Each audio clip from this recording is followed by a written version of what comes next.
Hi there, this is Deb Schinder. I'm running for mayor for the city of Rowlett.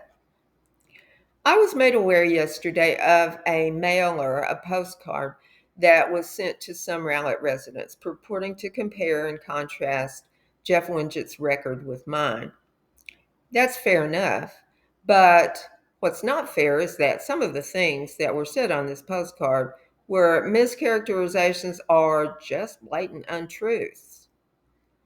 Now, I don't know whether the card was sent by Jeff himself or by one of his supporters or supporting groups.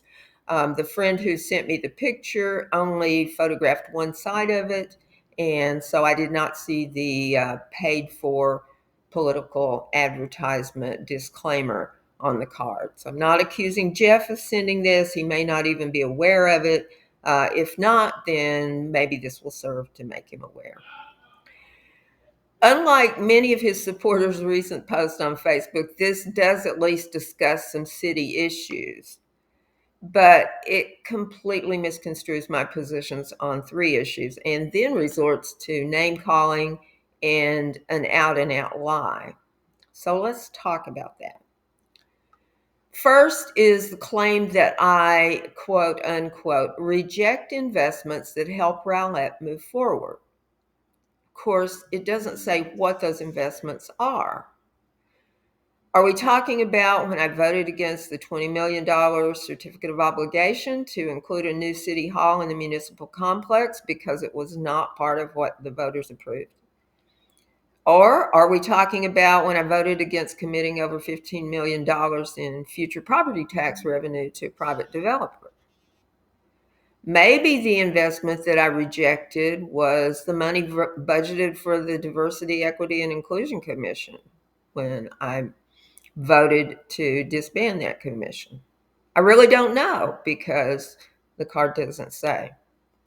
But next is the claim that I, quote, reject new businesses that would ease the tax burden on residents. That one's pretty ambiguous too.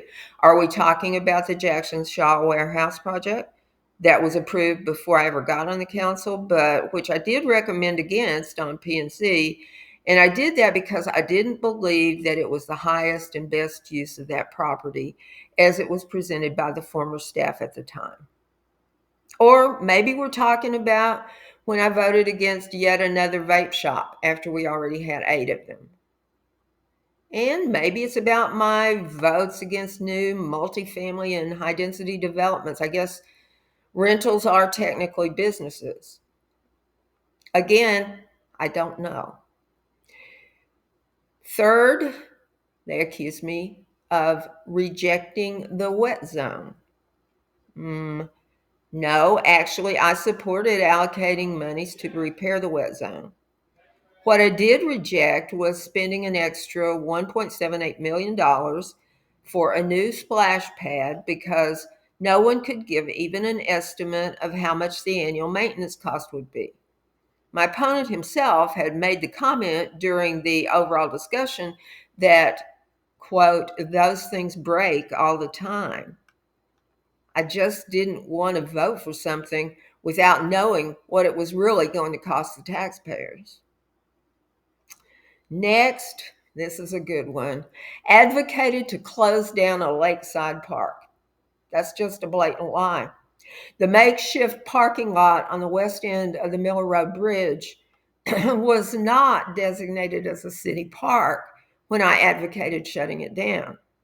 It was a no man's land that was destroying nearby residents' quality of life due to gunfire, extremely loud music in the wee hours of the morning, drug and alcohol use that was documented by the cleanup efforts that found needles and alcohol containers, and threats made toward boaters. All of these things were documented and presented to the city council in an open meeting. I actually supported the alternative of turning it into a park so that the rules governing parks could be enforced there. You can watch the city council meetings to verify all that. Finally, the postcard calls me a career politician just looking for the next open seat. That one's so ridiculous I can't even get angry. I just have to laugh. Don't career politicians usually seek offices that provide monetary compensation? Obviously, you haven't been very good at being a career politician. Anyone who knows me knows that I'm really not much of a politician at all. I'm not the one who's working the room, kissing the babies, chasing after voters at the polling place.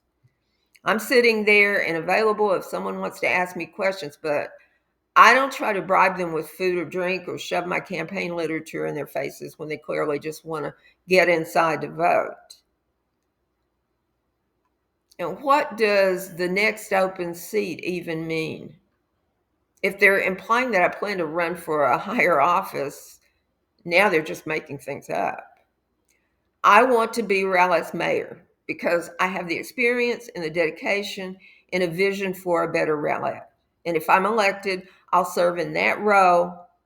And after that's over, I hope to really retire and enjoy the fruits of all those years of labor in my real career as an author and trainer in the tech industry.